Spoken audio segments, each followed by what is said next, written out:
It's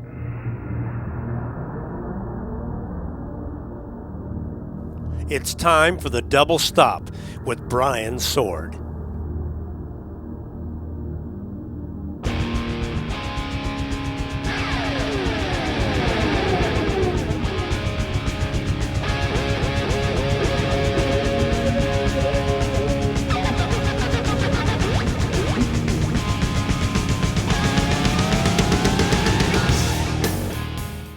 Welcome to the Double Stop. I'm Brian Sword.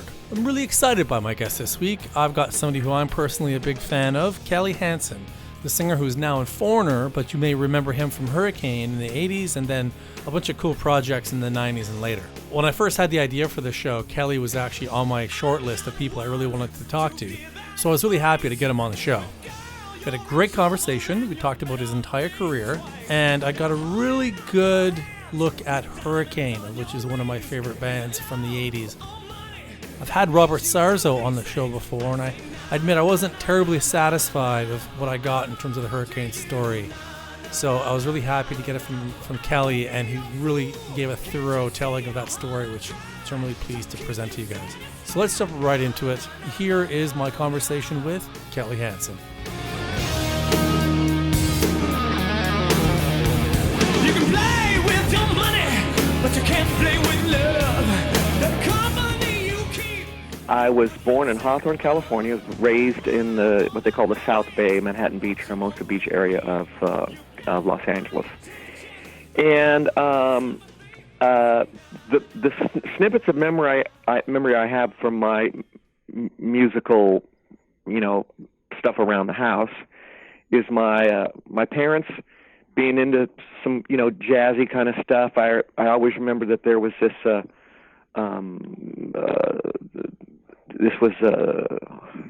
Ramsey Lewis. He had this.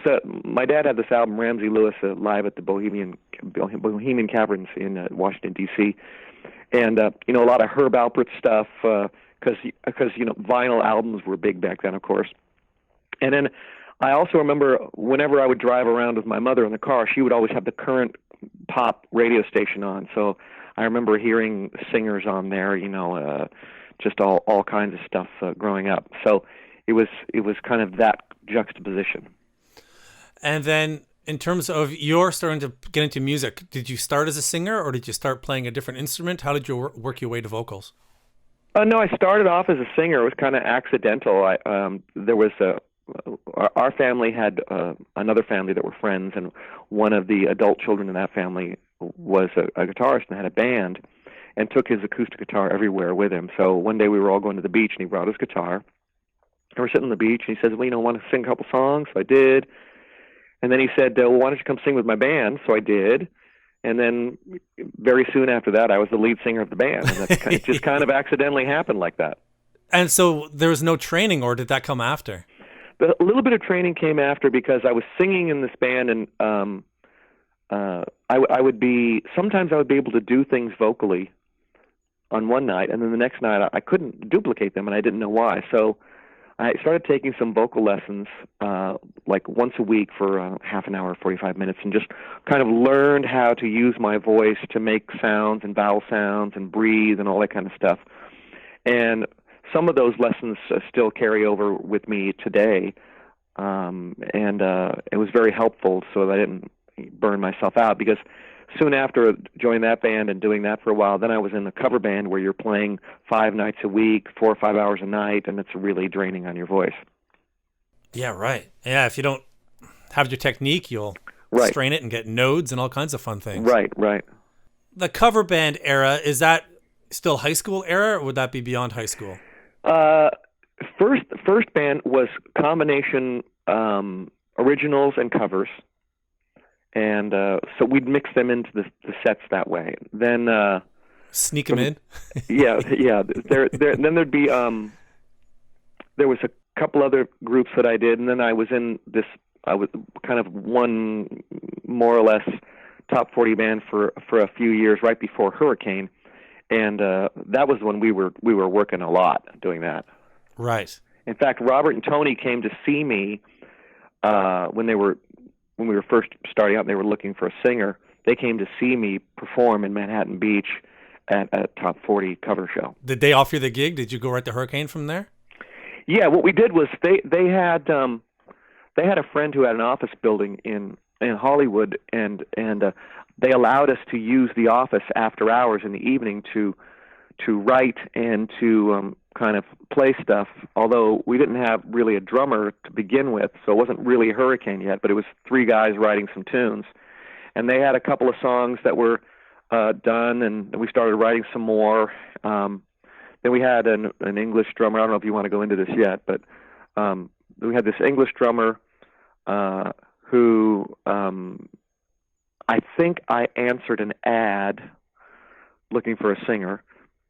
An English drummer came over to my place. I was living in Burbank, and so then we were all working together, and an English drummer didn't work out, and so we had a guy who was working with us who also was, I think he was road managing Lita Ford, and he said, I think I have a drummer that might be good for you guys. And so he went and talked to Jay Shellen, and Jay Shellen showed up to our rehearsal studio, which was at Sound City. And because right across, Sound City was in this kind of commercial parking lot, and there was another studio next door to it, and then across the parking lot was these Sound City rehearsal studios. So we had a lockout there, and so I remember Jay pulling up in a black 69 El Camino, and he had a black drum set, and he wore all black, and he had black hair. And he came in, and when he came in, that's when Hurricane really formed. Now, that first record, so it comes out on Enigma, but it actually came out before that on vinyl, right? Was that a self-released thing, or what was the origination of that first record? Well, what happened was we wanted to record some demos to shop a deal, and we got a little bit of investment money. I think that came mainly through Jay from a friend of his, and we were able to get some studio time down in Irvine, California, and we went down there and we cut the first, I think, 4 songs that we thought were the best choices, and we went around. And we did those at a couple different studios, but mainly in that one in Irvine. And then, everybody turned us down, and that was not great news for us. And it was we were trying to decide what to do. But then the wife of the president of Green World Records saw us or heard us or something, and she told her husband, you got to check these guys out. So they came to see us, and I think they came back after the show, and he offered us a deal. And so what we did was we took those 4 demos, and we added a couple of songs to them. And we had a guy named Max Norman, producer. He came in and recorded some tracks for us. Oh, really? And, and we had to... I've had him on the show. Oh, you have? Okay, yeah. Yeah, he's awesome. He did some great drum sounds for us. He put Jay's drums in the tiny B studio in Sound City and made them sound monstrous. And we also had to correct some of the drum sounds that we had with Kevin Beamish. And I think that was, part of the reason why we weren't getting a deal was that the demo sounded kind of so soft. So we did the extra songs, we fixed the other stuff with the mix with the drums, and we put out an EP on Green World. And then right. Green World either folded into Enigma, I think that's how it happened. And then we put out, I think it was Take What You Want was the EP, I think it was. Yeah, it was. Yeah, that was the EP. Yeah. And then Capitol Records bought into Enigma. And so now we were under the Capitol umbrella, but we were still like this under this boutique label for them. And so then we did Over the Edge. And Over the Edge, we had Mike Klink and Bob Ezrin producing. And this is post Guns N' Roses Mike Klink too. It was Mike Klink coming in to produce us right after he did Appetite for Destruction. And it was Bob Ezrin coming in to produce us right after Momentary Lapse of Reason. Right. Not bad. And so their agreement was that Bob was going to be the kind of the executive producer, and Mike Klink was going to be the day-to-day getting the job done thing.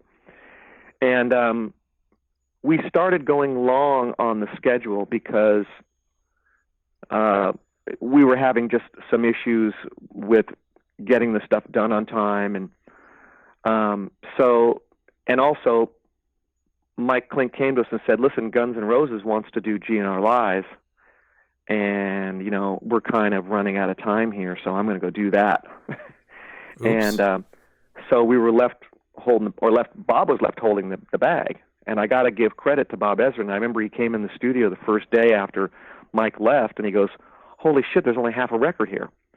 And so he came in, and by the way, Bob was in there in pre-production with us during the songwriting process and making suggestions and telling us. He was doing real pre-production with us the first time we'd really ever done that. And it was super helpful, and again, the lessons that I still have in my mind today. So he came in, took the bull by the horns, had us recording in 2 studios simultaneously. Robert Sarzo would be recording in Amigo Studios in I think it was North Hollywood, and then I would go over to this tiny little studio to do vocals with Bob in the evening, and Bob was personally handling my input volume level, and he didn't put a compressor on me. He hand rode me on the input fader. It was real old school genius stuff. He really knew how to talk to a musician, how to get the best out of you by speaking your language. I remember before Bob had left, I was doing vocals with Mike Klink, and I was singing these songs, and Mike wasn't happy with how I was doing it, and I go, "Well, give me some direction. What do you need from me?" And I remember one day he just turned on the talkback microphone and just said, "Sing harder," and it just wasn't really speaking my language. But when I got with Ezrin was really knew how to talk to you to try to get you to do stuff. And I remember one time it was now that we had Bob come in and he was going to take over the record, we didn't have any time left, and any of the vocals that I had done at this point so far had to get chucked because they just weren't good. And I think it was 4 or 5 songs that I had done lead vocals on. We just had to chuck. That meant I had to do all of the album's lead vocals over again in about 8 days. And this, this is, you're not doing pitch correction or anything like that. So I was working with Bob every day, and I started to really get fried, and we were at this small studio doing a remake of Alice Cooper's I'm 18, which Bob Ezrin produced the original for Alice and played the organ on the original for Alice, and he also played the organ on our version.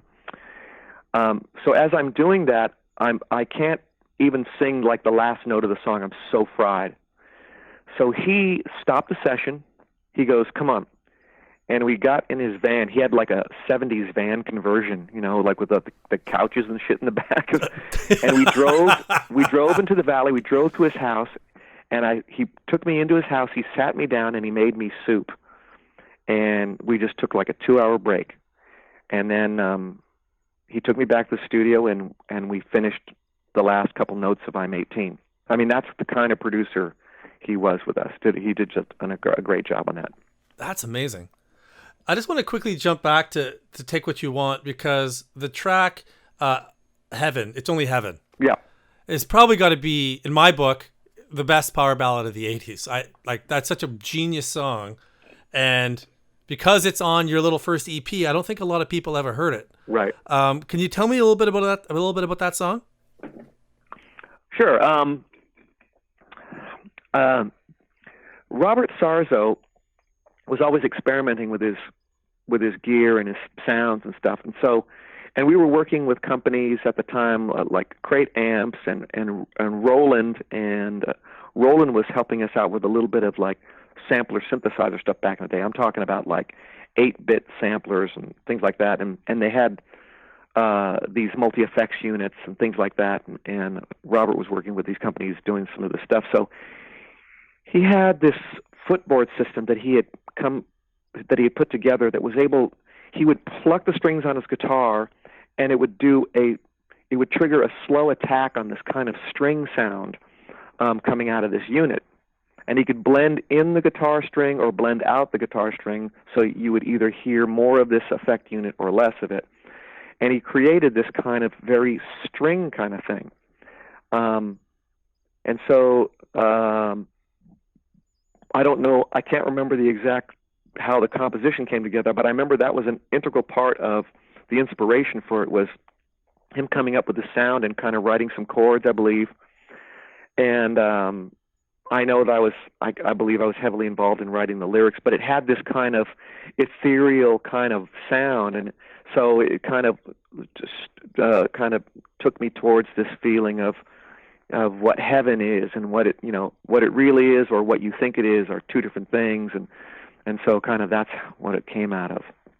And then you had to add in really heavy drums, which is really an interesting choice as well. The drums were pounding on the song, which is an interesting balance to the guitar.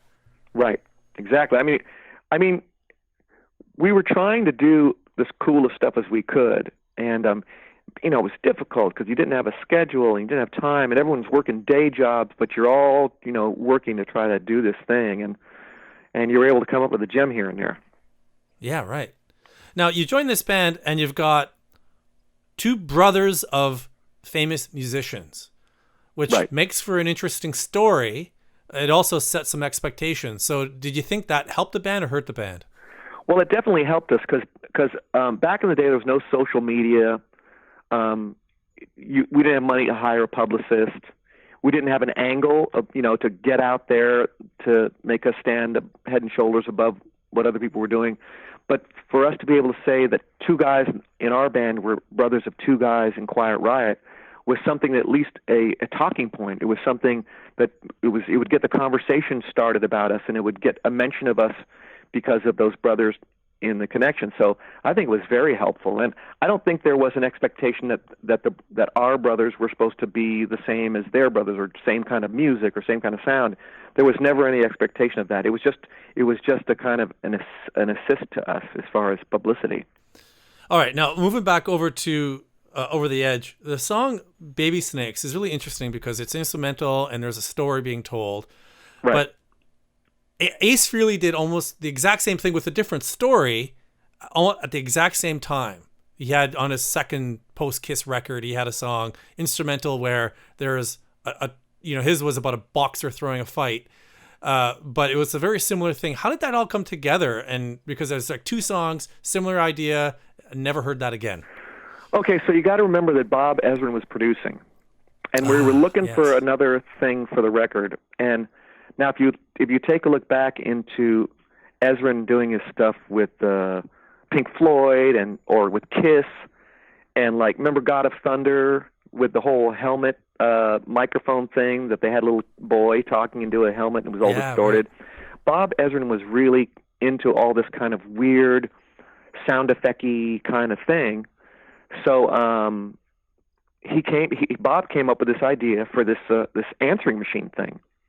And so he used his daughter and his son as the two actors to portray this little storyline. And so that was all Bob's idea. The riff and the jam was something that the boys came up with that really didn't fit into any kind of a lyrical format. So we put those two ideas together and made Baby Snakes. But it was really Bob, from his history of doing that kind of thing. But you got to remember, plus all of this is being done on reel-to-reel tape, splicing and cutting. I was in the studio with Bob while he was cutting and splicing the telephone conversations and then having to overlay them onto the mix of Baby Snakes. And, it was all real, genuine, old-school stuff. Okay, so the record comes out, Over the Edge. I remember the video for that. I believe that was the first single, which is a killer song. But I think it was it I'm On To You is the one that actually got some traction in the States? Oh, yeah, that's definitely the one, yeah. So it's probably second single. You were probably on tour with Stryper by then. Yep. Did you see a real bump happen in terms of the crowds and things starting to cook for you? Well, we were on the road for a long time in support of that record, and as I look back, it's kind of just unbelievable. I think I gave up my apartment, and we were just on the road, and it was a very, very slow build. And what basically our thought process is that we had no problem opening up for anybody, because I would just say, well, we're going to go out there and we're going to make new fans. We're going to convert that audience into loving this band. And whatever it took, that's what we would do. Like Dawkins did back in the day. They opened for everybody, even when they didn't have to be anymore. Right. I mean, it's just kind of this philosophy, like, how in the world back then do you get your name out there? Because you can't get on the radio until people are like clamoring to have your song played on the radio back then. And then there was a little bit of the whole MTV thing when MTV first came out and we had the I'm On To You video, you could actually get your fan club to call MTV en masse and make it look like a whole bunch of people were requesting your song. Now, what that would push you up in rotation in MTV, and then MTV started getting smart, and they could start to see like area codes, like where the requests were coming in. If they were all coming in from Los Angeles, for example, or whatever, they could also see duplicates, and they could see people calling in 10, 20, 30 times.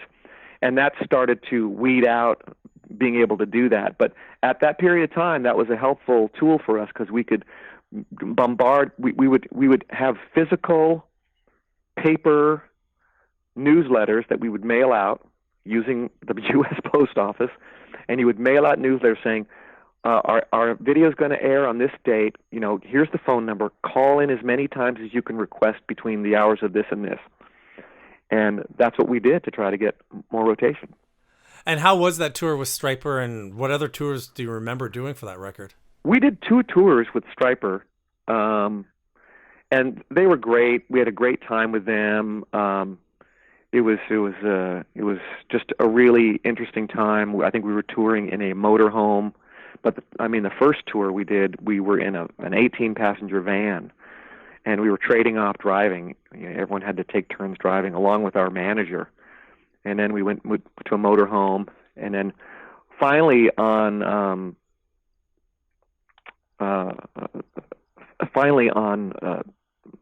Slave to the Thrill, we finally got a tour bus, but that was short-lived.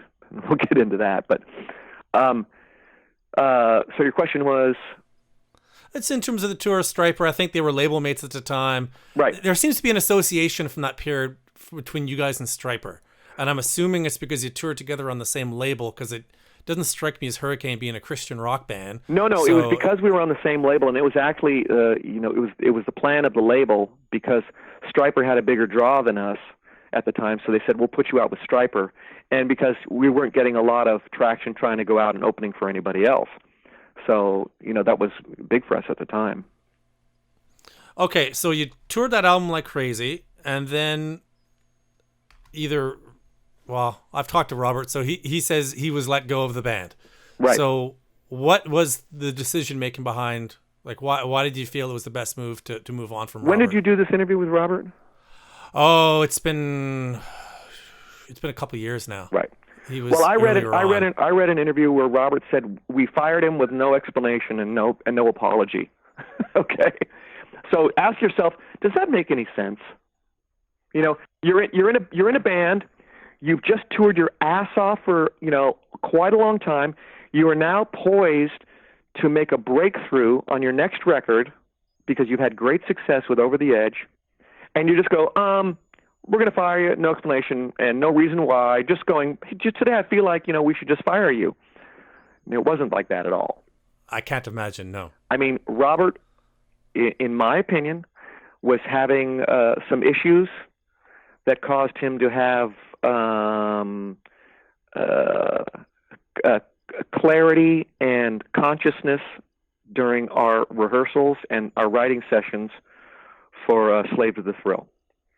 I'm not going to accuse him of, doing anything that he shouldn't have been doing, but we had some real problems with him being on the ball. And Mm-hmm. really, the straw that broke the camel's back for me was what was happening is that we were coming into rehearsals, writing sessions, and we were in there with Michael James Jackson. We had a lockout, and this album took us a year to make because we had to change guitar player. So who wants to do that? We would come in, and we'd have to spend the first hour or two relearning all the shit we did the day before because Robert couldn't remember it. And then there was one time, maybe more than one time, we're rehearsing and we're sitting and we're talking about an issue, an arrangement issue, whatever, and Robert's sitting on his chair and he falls asleep. He just falls asleep.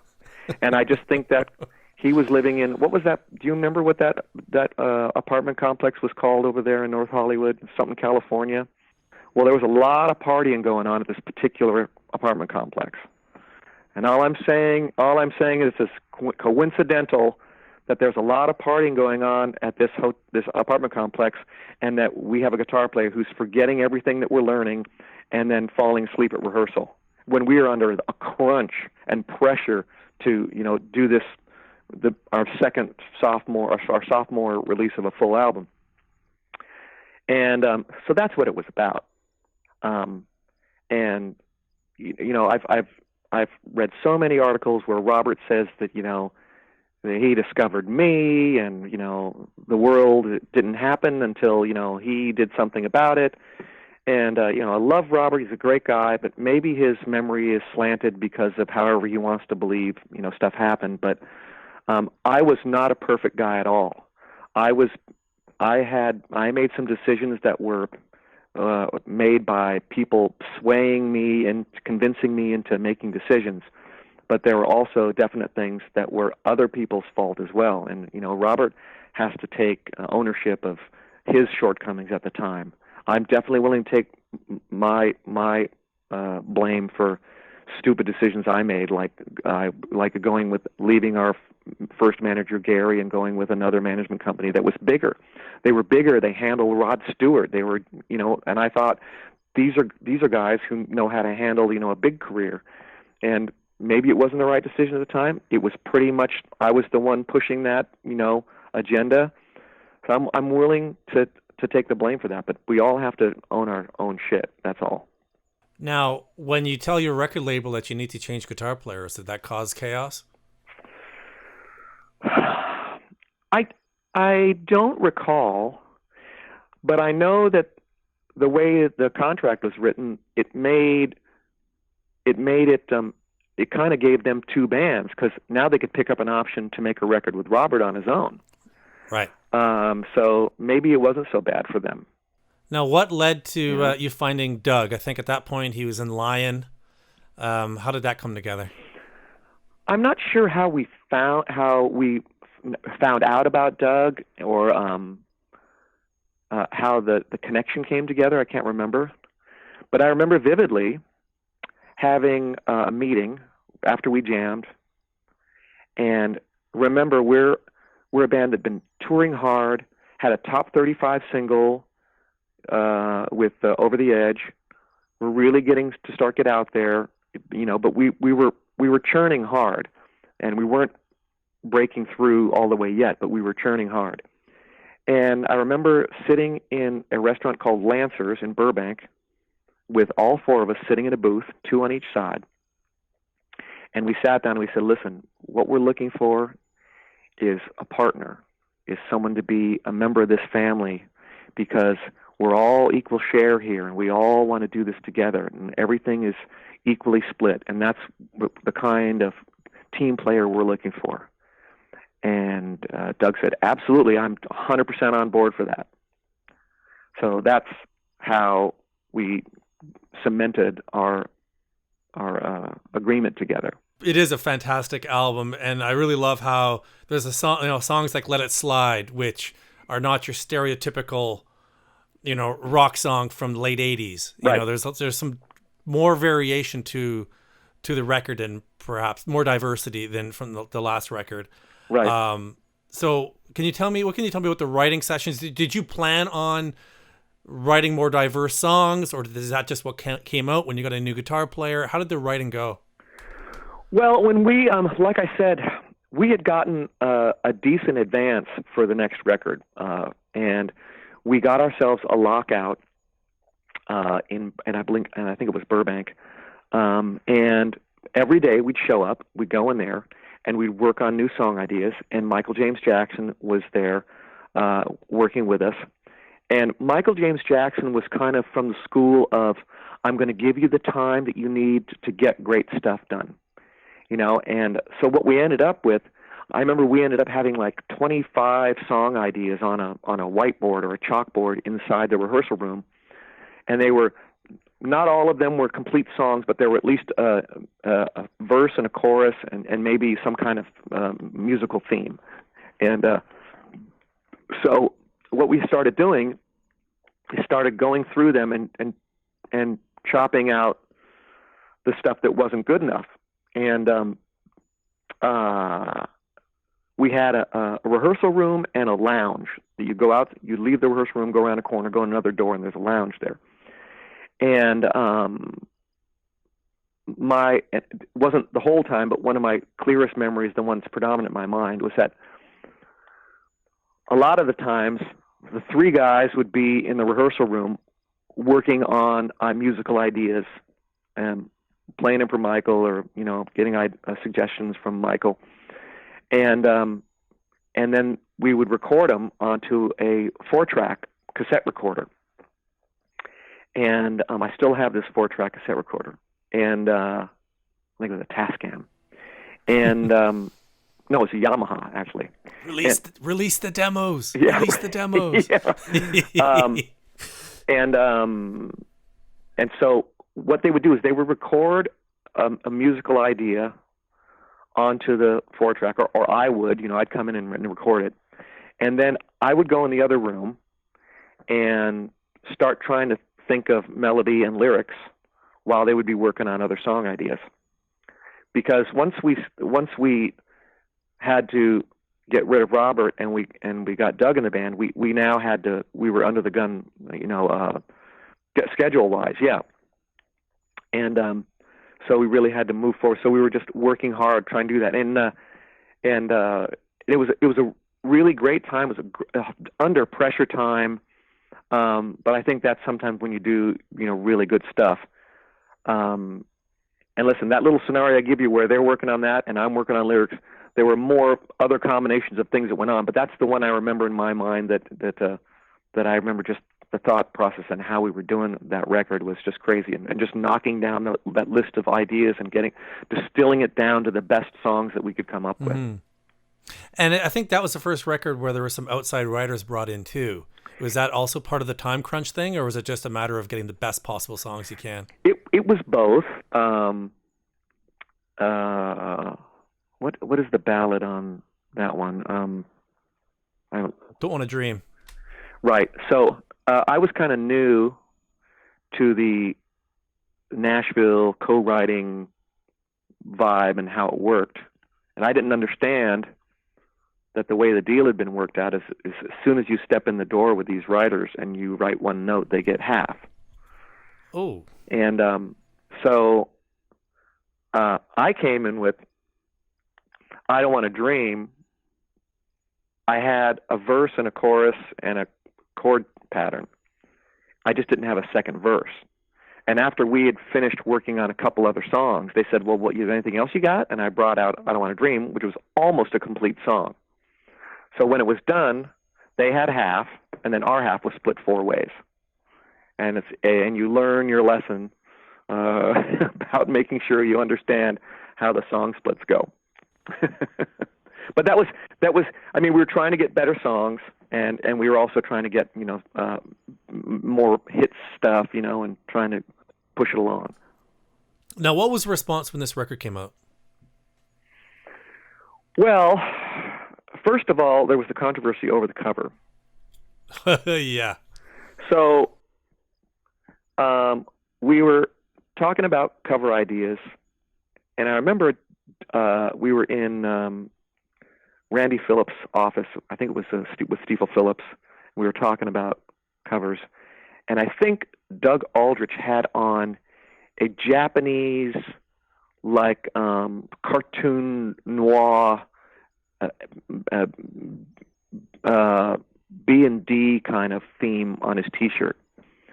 You know what I'm talking about? Yeah. Okay. So anyways, there was an idea about kind of that, and that morphed into this guy named Hugh Syme coming to us because we had the name Slave to the Thrill, and we thought of this idea of this person being a slave to this machine. Mm-hmm. And but it was a thrill machine, right? And so Hugh Syme came up with this idea, and we took it to the record label, and they said, "Oh my God, that's a great idea. We love that idea." And I think it cost us $15,000 to shoot that cover at the time. Right. And that was for the front and the back. And so the machine was basically a facade. It was made out of like model parts and things from like little model kits and things like that. Oh, sure. And so Hugh was good at doing covers. He'd done a lot of covers for a lot of big bands. And so then once you photograph the machine, there's a camera lens that will show you that scene overlaid on top of another camera, where you can position the human in there. And then so there was this model in there, and she was set up, and she was like on like milk crates and shit, and she had to be positioned so that she fit the architecture of the machine. And then afterwards, you go in and you Photoshop out the seam lines where she's over the top of the machine, and you create this. You create this. It's like a work of art, And so we took the finished product to the label. They're like, "Wow, we love that. That's unbelievable. That's a great cover." So then we're on the road, and we're on a tour bus. And back then it was fax machines were the thing. So I get a fax that my manager passes to me, and it was a press release from Enigma Records saying that Hurricane is proud to release 2 versions of its cover for Slave to the Thrill, one with the girl and one without. And I think to myself, what does the cover without the girl say? You don't even know what it is. It's just this lump of thing there sitting. You don't even know what it is. Without the girl, it says nothing. And the reason they did that was they were worried about not being able to get into Walmart or wherever the big box stores that they were shooting for. Oh, so there was no actual controversy. There was just fear that there might become controversy. Right, and maybe they had made some initial inquiries and got some pushback and had to readjust and do it, but there was no discussion with us. I mean, what I wanted to do is I said I wanted to stand up and make a press point out of it that we were refusing to make a different cover for Walmart, so that we would get press that way. I understand that that's a viewpoint that maybe a record label might not want to participate in, but I thought it was better to stand our ground than to acquiesce. So that cover comes out, and I'm just sorely disappointed in the label for just giving in so quickly and making us have an album cover that is just watered down and meaningless after they spent all the money on it that is recoupable from us. We have to pay that money back. Yeah. So you're paying the money back, they're fronting you the money, but you have to pay it back for an album that they decide not to use the cover for. It's like crazy. But that's how record companies are. So when we put the record out, we decided to make 2 videos at one time, because we were going to do it on 2 separate days or 2 or 3 days, and it was going to save us money, and they're going to have 2 different concepts, and we had to leverage publishing ownership to get an advance to get money to make the video and all this kind of crap, and then we go out on the road. Finally have a tour bus. The label is telling us, "Oh, you guys are our priority. You guys are going to be the big, next thing. We're really putting all of our eggs in your basket," and blah blah blah blah blah. Well, what happens is this buy-in happens, from Capitol. This is where it happens. So Capitol comes in and buys out 50% of Enigma for, I don't know, $20 million. And so the two Hine brothers, Wes and Bill Hine, who were actually the heart and soul of the company. Bill was the creative guy, and I think it was that way. I think it was Bill, and Wes was the kind of money and numbers guy, the business guy. One of them, the more creative one of the two, he decided to kind of like, well, I'll just take my share and I'm just going to go off to the side here and not really be involved anymore, as far as I remember. So what they did is they had to hire in people to run the label. So they hired in these people. And then what I found, I heard stories of all this corruption going on at the company, such as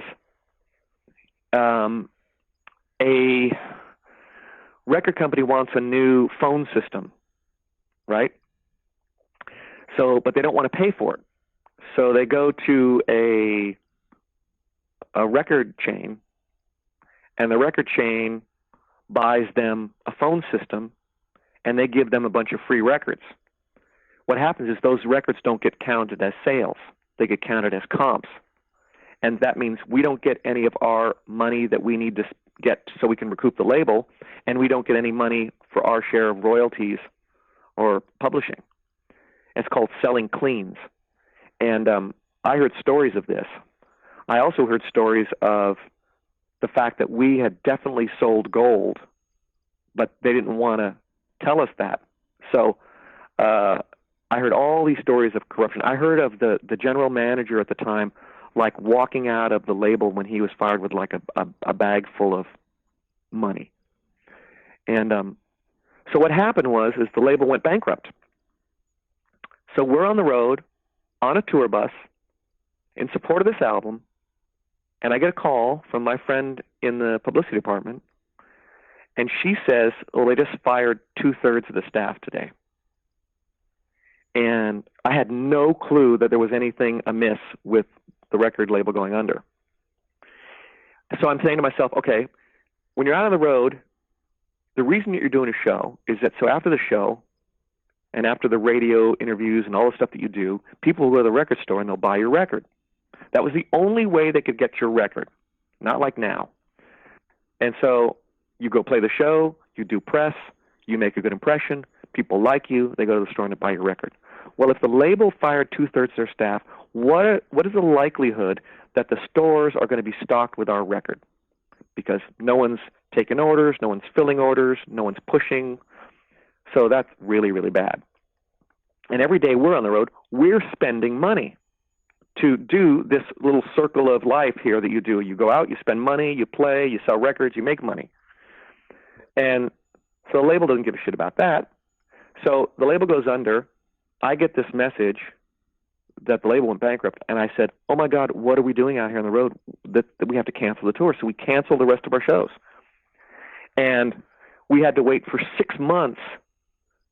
In fact, we never did get a response from Enigma that we were released from the label, because they had an option to keep us, but they had to notify us, and they didn't. So we finally had to send them a letter saying, if you don't tell us within 30 days that we're still a band on your label, we are going to assume that we are no longer a band on your label.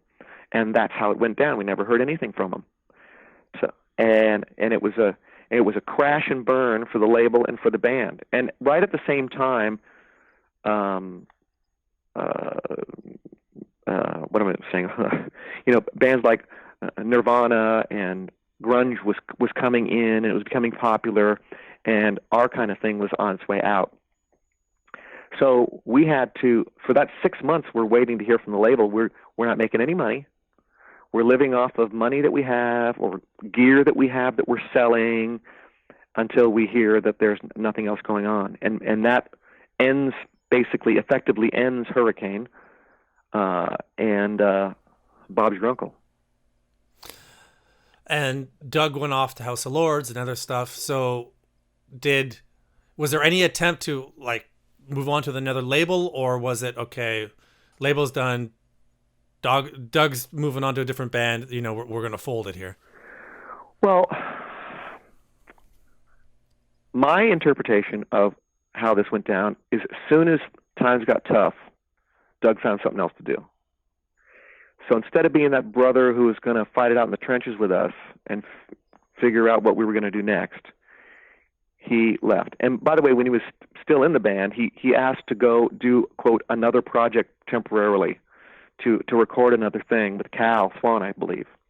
And he told us it's just this thing, it's just a project he's doing that's going to come back. And then, a year later, I read this interview that he did in Europe where he said, well, I'm out of Hurricane, and I was just kind of trying to help them out because, I thought I could really, bring them forward. And I just didn't agree with that. And that's how I see it and how I interpret it and what I saw with my own eyes. So yes, when Doug went to do that, I mean, we were set. We got another guitar player with us, and we started working on tunes. But then, after a while, the writing was on the wall, and maybe Doug was seeing the writing on the wall earlier than I was. So, but anyways, so that was that. Yeah, that was basically it. And then I knew that I was going to have to sit out the music business for a few years. I was going to have to ride out the tide of gravelly voiced, not always in tune kind of things. And I'm not saying it's bad. I think it was fine. It was great. It was what was happening at the time, but no one wanted to hear my kind of voice. And I wasn't going to switch and become a grunge singer, And so I had to do other things.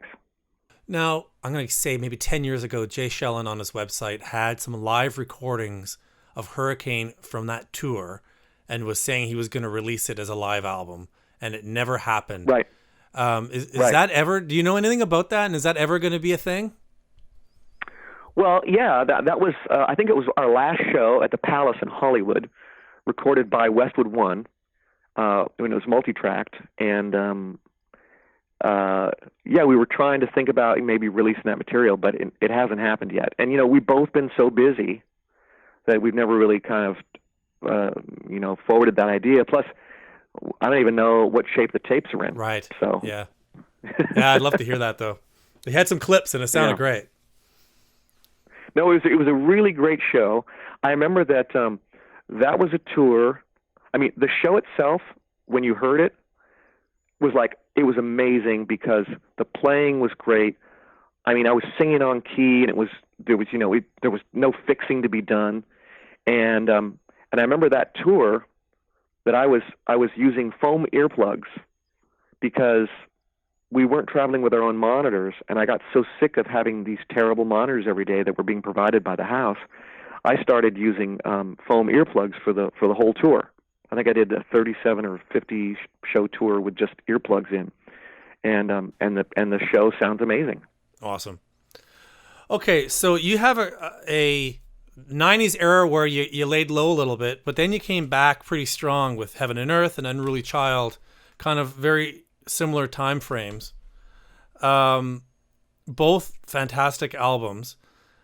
Both have the same song on it, which is a little strange. Which one? Yeah, which one are we talking about? That's Do You Ever Think of Me?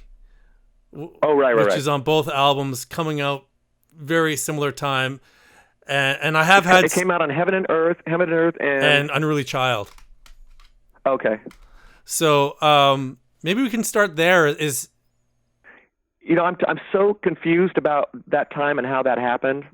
I don't think I can really fill in for you too much what happened there.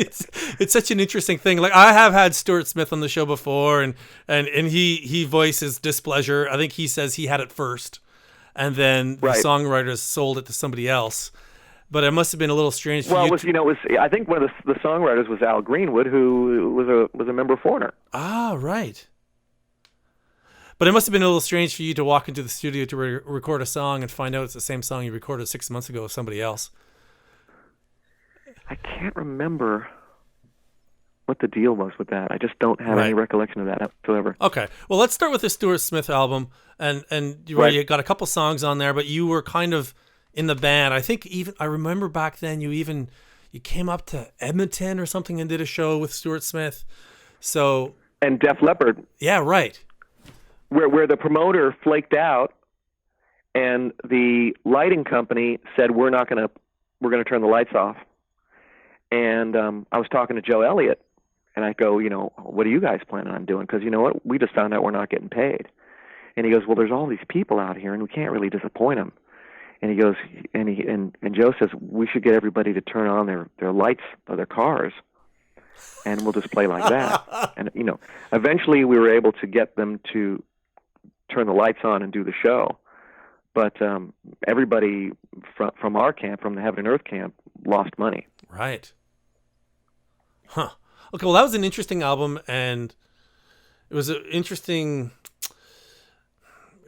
collection of people on the album and on Samsung Music, which is kind of a new label.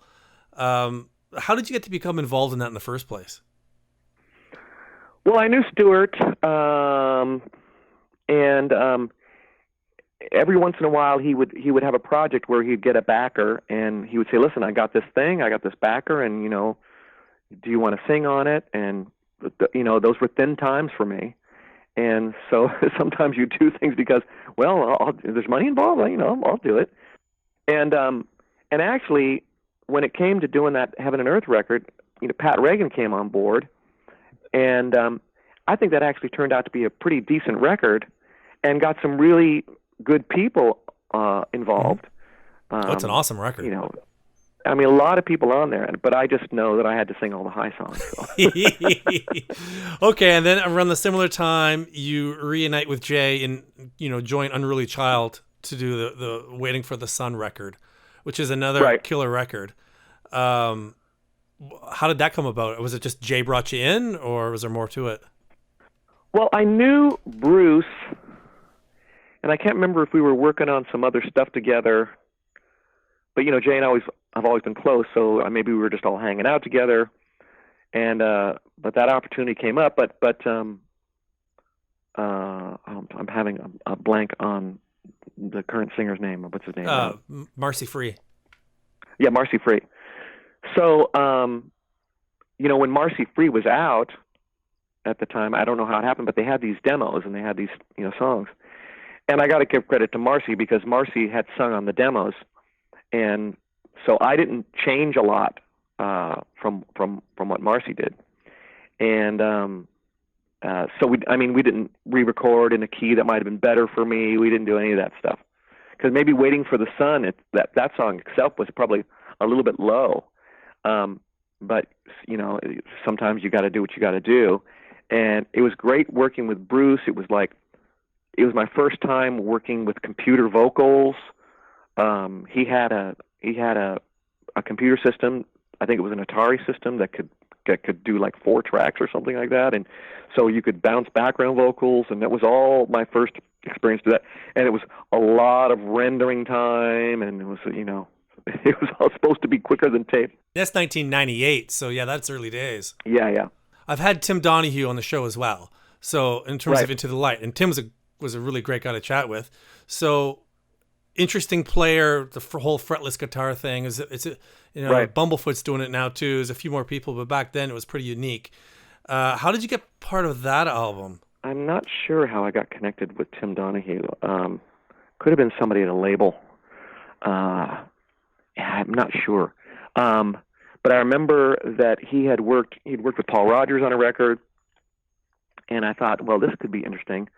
And the only thing that disappointed me about that record was, I think because we had to do a lot of stuff remotely, I wish we had done some of the songs in some different keys. That's my only thing about that record. He was great. We had a great time, but he was living in Japan, and so it was kind of a remote thing, and we ended up doing my vocals in Santa Monica, I believe it was. And but he's a great guy, and great player. I mean, just watching someone do that is just insane. Right? It's insane. I can't even wrap my head around fretless guitar. It's crazy. Yeah. It really did seem like a project album, which is great. And right. That's something that's really like, it was on Frontiers, and that's something they've really seemed to have mastered, is taking a few people. Yeah, I mean, there was never going to be a plan for us to tour on that record. See, basically Frontiers thing is, they'll do a project record because they basically figure that they're going to make 3 times their investment, and then they're done. They don't want to spend any more money making it bigger. If they make 3 times their money on 80% of 100 releases, they're way in the money. Yeah. You see what I'm saying? Yeah, absolutely. And Frontiers did bring you and Jay back together for another Hurricane record, for Liquid Fury, which is also a very cool record, very different than the previous ones, but a cool record nonetheless. Can you tell me about that one? You know, that was great, but it was also very, very difficult. That record was basically me and Jay, with the exception of a little bit of input from Sean Manning, who was the guy that we were going to work with after Doug, if we had Hurricane ever kind of moved forward. And but I was living in an apartment in Glendale, and I had a Cubase system.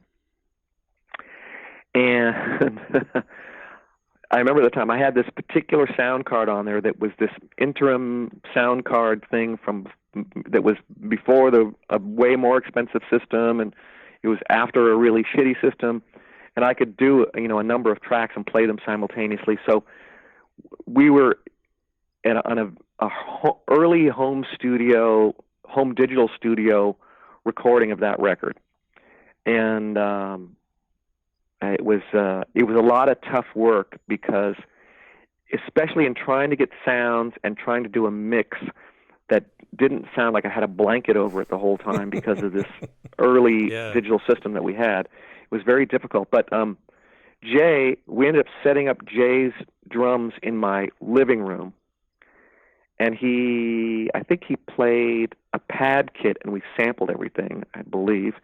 And then that's right. Then he overdub played live cymbals and hi-hat.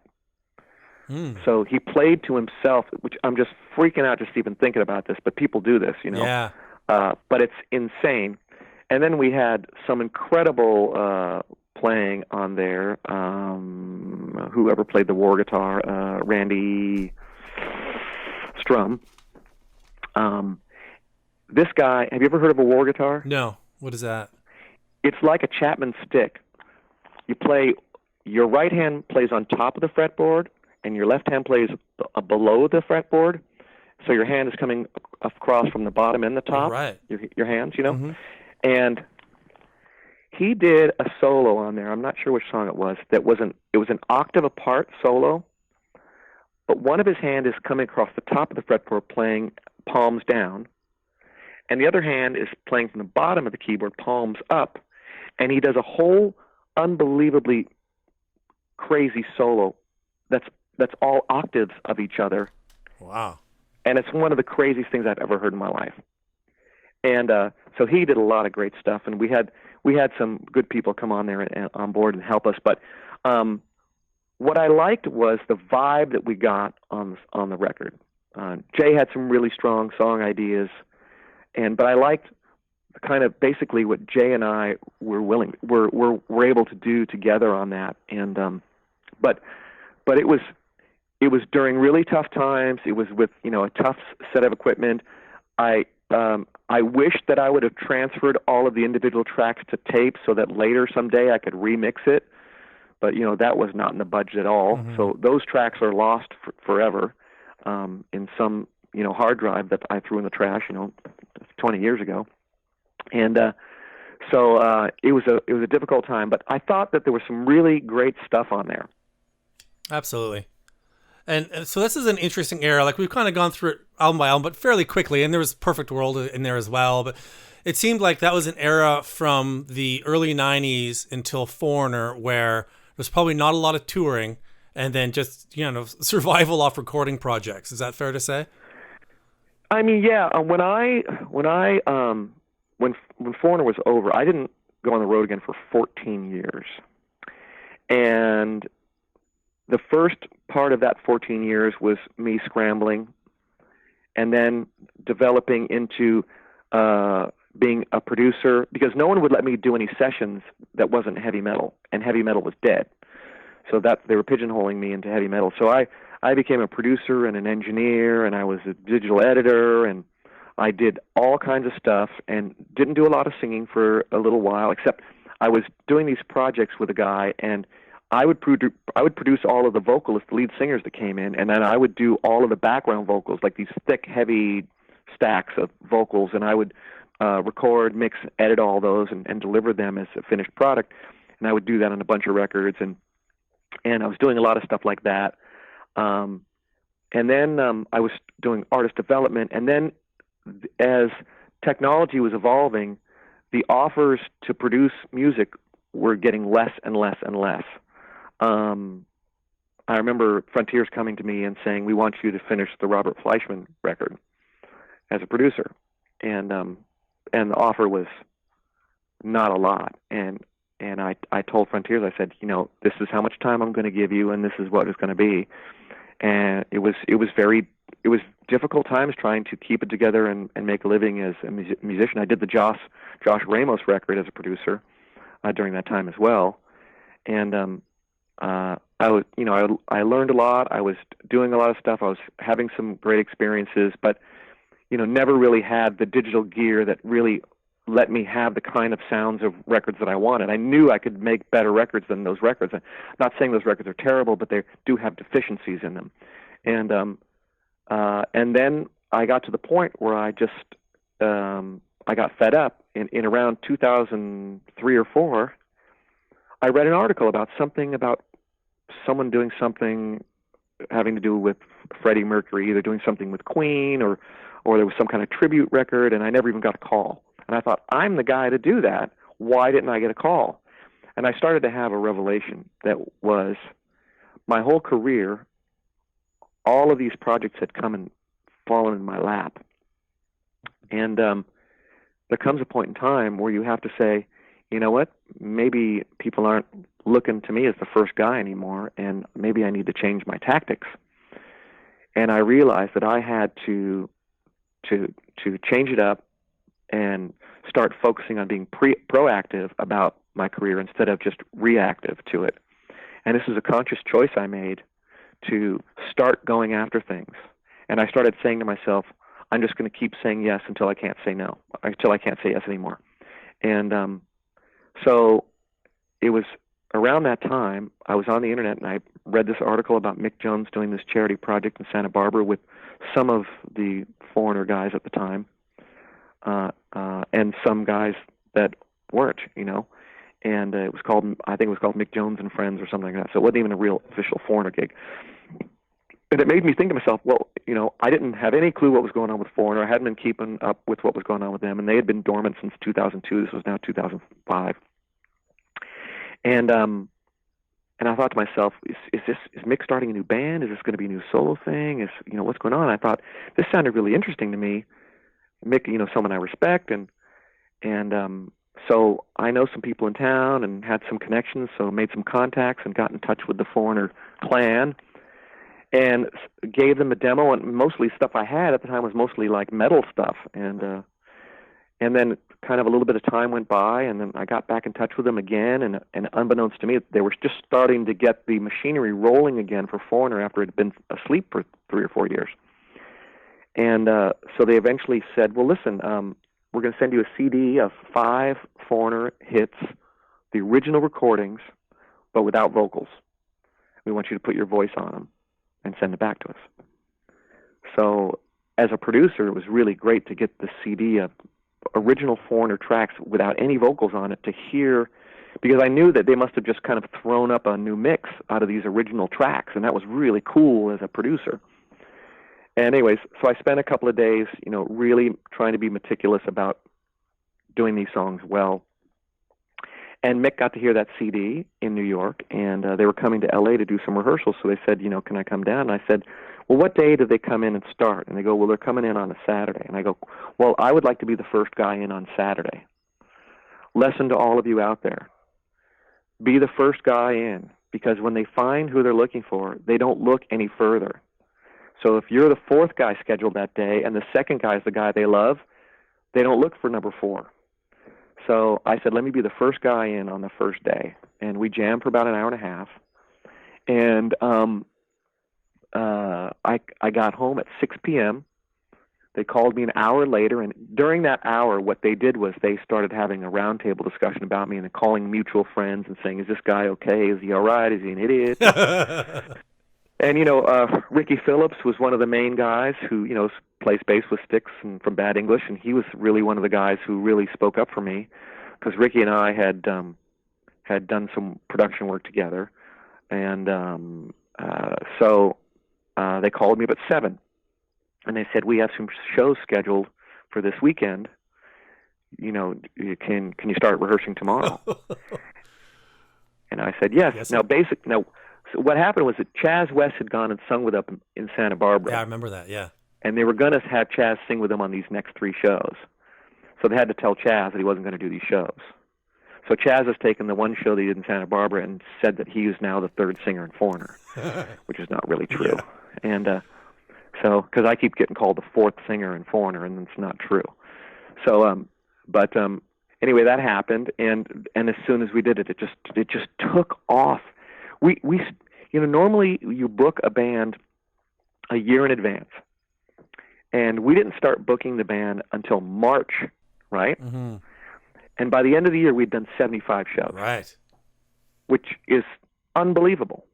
And we started out at a certain place, and we've done really great things since then, and I'm really happy about and proud of that we've done. So, goes to show you, if you change your approach, it might be good. It's inspiring for all of us who are early 40s who may not have the career that we thought we would. That you can make some changes and push through to the next level.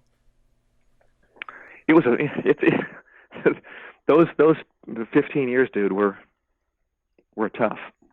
But I'm so grateful to be where we are right now.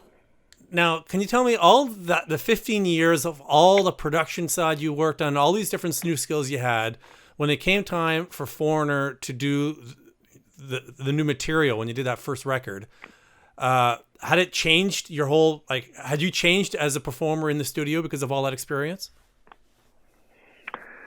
Yes. When I was with Hurricane, I used to sing really loud. You know what I mean? I used to sing really loud and really hard. And I don't think that I would have been the right voice for Foreigner in the 80s or the early 90s. But as I started to do all of this production, I was doing all of these background vocals, and I was producing all these singers. That was a big learning process for me on miking technique and performance technique in the studio, and how to get nuances out of what you're trying to do. And it really was a game changer for me, along with adding that to what I'd learned from Ezra and Klink and Michael James Jackson, and all that experience and all that time, and producing the record in my house with Jay and all that stuff. It all adds up, and you start to get to this place where I learned how to make a tone that was thicker, still aggressive, but I didn't have to sing as hard, and I wasn't hurting myself as much. And then add to that, over the course of time, you're just naturally, your voice starts to morph a little bit because of the aging process. And then you went from 15 years primarily in the studio to now 10 years heavily on the road. You guys are always playing. Actually 13 years. 13 years, yeah. Yeah. I mean, when I got the call and they said, "Do you want to start rehearsing tomorrow?" I had 5 days to learn the show. And I stood in my kitchen and I just said, this is going to change everything, because I know what this means. I know what being on the road means. I hadn't done it for a while, but thank God I had that experience of traveling all over the U.S. and Japan, and because that taught me how to take care of myself and measure yourself and make sure you don't go off the deep end. And so that was a very important experience as well. And I don't know if you can just walk into a band like this with a schedule like this cold and be able to do 13 years. And I think I've canceled 6 or 7 shows in 13 years. Yeah, right. And that's heavy touring. Yeah. You're not just playing 20 shows a year here.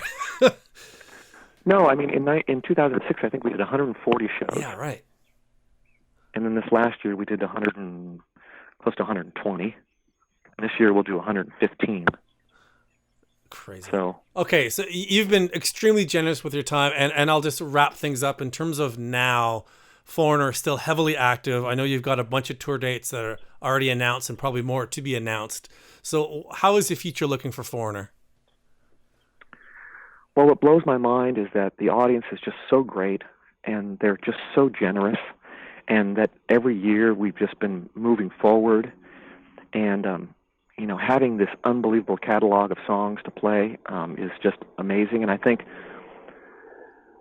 there has been this timelessness about the songs that's been really great, and I think that's due a lot to the quality of the songs and the production and the enormity of their success in the beginning, and those original guys putting the original work in there, and I'm just the heady times that they had, but also the incredible amount that they sacrificed and gave. And Mick tells me stories about making 4 that would just spin your head around, about the hours and the dedication and the time. And he told me a story about when it was time to deliver the 4 record. He was so beleaguered and out of his mind that the label wanted him to curry over the masters, and he said, "No fucking way you're going to send an armored truck." So they did. I think that's Mutt Lang in there, making him a little overwhelmed. Well, Mutt had left at the time, and Mick had to kind of do some finishing stuff without Mutt there. And and I heard a story, and I'll repeat it, but I'm not 100% sure if it's 100% true. But Mick had mixed Jukebox Hero, and he thought that Mutt had said something about taking out the background vocals here or there or everywhere. And Mutt heard the mix, and he goes, "Where are the background vocals?" And Mick said, "Well, I thought you want me to take them out." And Mutt goes, no. So they had this whole back and forth about it. But then, okay, you got to remember back in the day, I'm going to tell you a little thing about what they used to do in the studio at like a place like Electric Ladyland or at the Hit Factory. Some of those consoles didn't have a memory on them. So you're in the studio for months mixing a record, tweaking 1,000 knobs on the console itself, and then 1,000 knobs on all the outboard gear and all the patching that has to go on. So what would happen at the end of the day, I don't know if you've ever heard this, but this is what we used to do. The second engineer would get a Polaroid camera, and he would stand up and get his he would straddle the console, and he would take a Polaroid of the console from the left and the middle and the right, and you would be able to see the knobs, so that if someone came in the next day to do a record, that you could come in the day after that and set everything back again. That was the memory system back then. Oh my goodness! I think about these guys that are out there today, who take someone else's grooves and take someone else's sounds and someone else's original recordings that someone spent days, weeks, months, hours doing, and they just lift it and they put it on their record and they go, "See the hit I made?" And I kind of go, "That's not kind of how it was." Yeah. So it's really kind of mind-blowing. It makes you kind of a little bit jaded about it, but you accept what the current thing is. The only thing that I really have an issue with now is people saying that pitch correction is now state of the art now, and that's the standard of the industry. And I just kind of go, "Oh, what about singing?" Yeah. What did it mean for you to be singing recently with having some of the original members come back for a couple shows? How was that for you? That was really great. They were really great. Now we had sat in with a couple of the guys before, like Rick and Dennis, and we had done that singularly, and maybe Rick and Dennis had played together once or twice with us. But we decided to do this thing in celebration of the 40th anniversary, and they were all just open and willing and ready to do it. They were generous. They were interested. They made suggestions. They told us how they used to do things. They allowed us to ask them questions about how did you play this part, or what kind of guitar did you use, or what kind of amp setting, and things like that. And that was really great to be able to do that. And we did a couple of trips in a tour bus from here and there, and to things like that. And hanging out with Lou, and we would talk about things. And he would tell us stories and talk about cars, and he and I are kind of into cars a little bit, and they were really great. And Lou was incredibly open to any suggestion I had about how we were going to do things, and we would talk about how we were going to do things, and we all agreed about how we're going to do things, which was really great. So there's been no, animosity or someone doing something out of turn. It's been all really, really good. I think they've been around the block and they really understand their place in history, and I think that they're also appreciative of what we've been trying to do here for the last 13 years. And as we wrap up, in terms of the future, is there any new recording in the future, or does right now the road ahead look like being on the road? Well, there's always some unfinished stuff in the works, and it's a matter of what we think what we think our philosophy is about what our next release should be or what we should do next. And we're doing some really great stuff. We're going to release. We're going to have this thing called Double Vision and More, which we filmed and recorded with the original band members in Mount Pleasant, Michigan, and that's going to come out on PBS in March. And then there's going to be a release of the DVD in April, and then we're doing the summer tour again with Whitesnake and the Jason Bonham Evening. And we also are putting together a show which we did with a full orchestra and a 50-voice choir in Lucerne, Switzerland. And that's being put together, and which is really awesome. And I was just thrilled to do something new and stretch, and it was difficult and it was challenging. And but we got the opportunity to do something that I've never done before and Foreigner never did before, and it was just amazing. So we're going to start including that in some of the shows that we do during the course of this year. So we have a lot of touring to do this year. We're going to be in Hong Kong. We're going to go to Europe. We're going to go to Australia. We're going to do another show with the orchestra in Switzerland this year as well. So we have a heavy schedule ahead of us. But there's always something in progress, and there's always someone saying, well, during that break where you're supposed to have a break, can you fly to New York and work on this new song? But I think the days of doing a full release of a full CD anymore is kind of in the past. I think when we did Can't Slow Down, we spent a year doing that. We were on tour in Europe and the U.S. while we were writing and recording that record all year long. That year almost killed me. And the day that it was released by the label, you could get it on the internet for free. And that really kind of makes you kind of feel funny about continuing to do that kind of thing. So I think it's better to do a song or two at a time and do a mini campaign around it, and I think you get much more out of it that way.